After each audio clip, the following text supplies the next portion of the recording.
আজকে আলোচনা করব হজ পরবর্তী জীবন যেভাবে পরিবর্তন ধরে রাখা যায়। হজের মধ্যে গেলে হজের আগে যা হয়, হজের মধ্যে গিয়ে একটা পরিবর্তন আছে, এই পরিবর্তনটা ধরে রাখা যায় কি করে, এই প্রসঙ্গে ইনশাআল্লাহ আজকে আপনাদের সামনে আলোচনা করব। হাদিসে এসেছে কবুল হজের প্রতিদান জান্নাত ছাড়া আর কিছুই নাই। তাই হজের প্রকৃত সফলতা হজ পরবর্তী জীবনে পরিবর্তন ধরে রাখার মধ্যেই নিহিত। হজ মানুষের হৃদয়ে ক্ষুধাভীতি ও আত্মশুদ্ধির গভীর বোধ সৃষ্টি করে। ইহরামের শুভ্রতা মানুষকে স্মরণ করিয়ে দেয় দুনিয়ার সব অহংকার ও বিভাজন একদিন মুছে যাবে। আরাফার ময়দান মানুষকে কিয়ামতের সমাবেশের কথা মনে করিয়ে দেয়। তব শিকায় জীবনের কেন্দ্রবিন্দু হতে হবে আল্লাহ সন্তুষ্টি। কিন্তু দুঃখজনকভাবে অনেক সময় দেখা যায় হজ থেকে ফিরে আসার কয়েক মাস পরই সেই আবেগ পরিবর্তনের দীপ্তি ম্লান হয়ে যায়।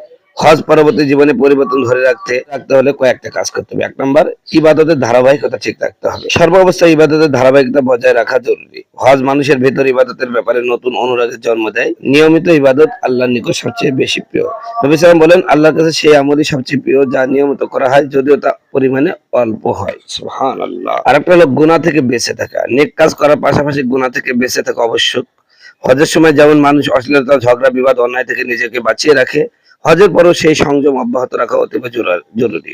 গুনাহ থেকে বেঁচে থাকার ফজিলত সম্পর্কে আল্লাহ তাআলা বলেন, তোমরা যদি সেই সব কবিরা গুনাহ থেকে বেঁচে থাকো যা থেকে তোমাদের নিষেধ করা হয়েছে, তবে আমি তোমাদের ছোটখাটো পাপ সমূহ মোচন করে দেব এবং তোমাদের সম্মানজনক স্থানে জান্নাতে প্রবেশ করাবো। সুবহানাল্লাহ।